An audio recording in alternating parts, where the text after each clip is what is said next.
jangan sampai anak kita pertama merasa utang jasa itu sama orang lain. Nah, kalau orang lain ini yang orang nggak bener bisa berabe kan.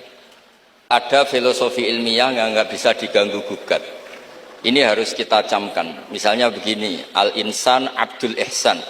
Manusia itu pasti mudah diperbudak atau dikalahkan oleh kebaikan.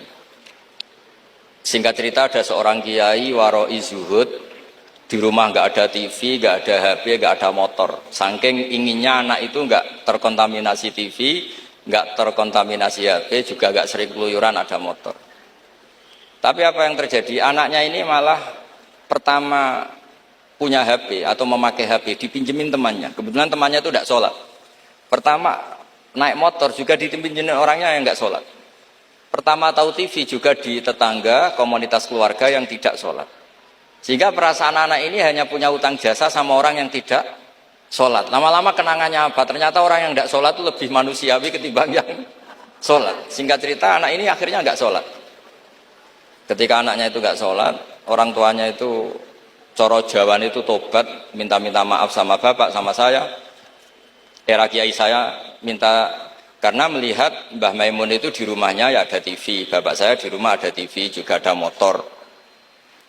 Ketika sowan, walhasil intinya diceritain kenapa banyak kiai alim yang longgar, di rumah ada TV, ada HP, ada motor. Ternyata karena jangan sampai anak kita pertama merasa utang jasa itu sama orang lain. Nah, kalau orang lain ini yang orang nggak bener bisa berabe kan. Nah pondok juga gitu, kalau terlalu ketat HP, terlalu ketat apa, ternyata HP ini barang mewah, barang wow, kebetulan yang nilai orang lain. Dan akhirnya santri ini merasa utang jasa sama orang. Nah, ini ya kalau orang lain ini tepaan orang soleh, kalau enggak. Makanya ibu-ibu juga situ, senyum tuh barang mewah. Ternyata bapak-bapak kenangannya sama bakul kopi, tidak sama istrinya. Akhirnya yang diingat ya bakul kopi, karena senyum itu mewah. Ini sekaligus jawab pertanyaan yang enak, minta keadilan. Saya juga minta keadilan.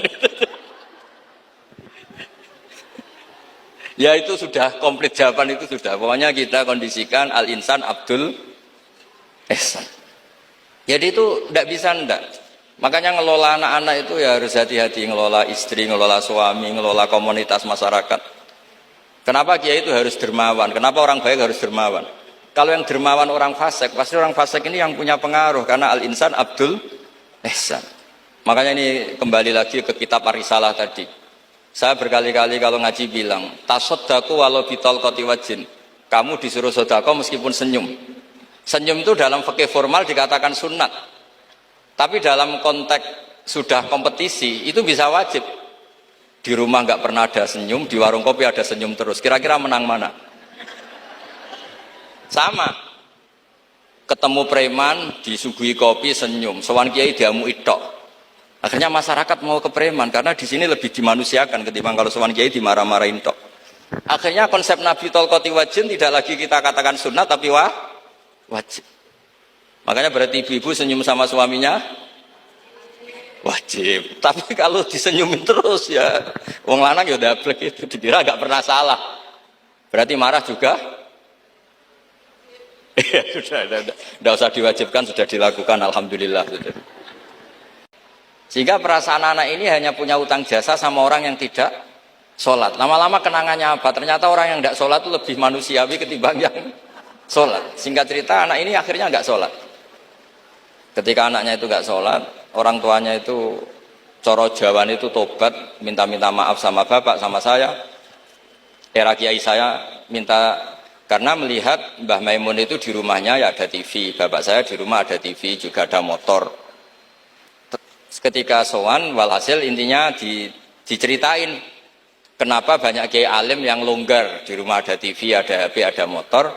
Ternyata karena jangan sampai anak kita pertama merasa utang jasa itu sama orang lain. Nah, kalau orang lain ini yang orang nggak bener bisa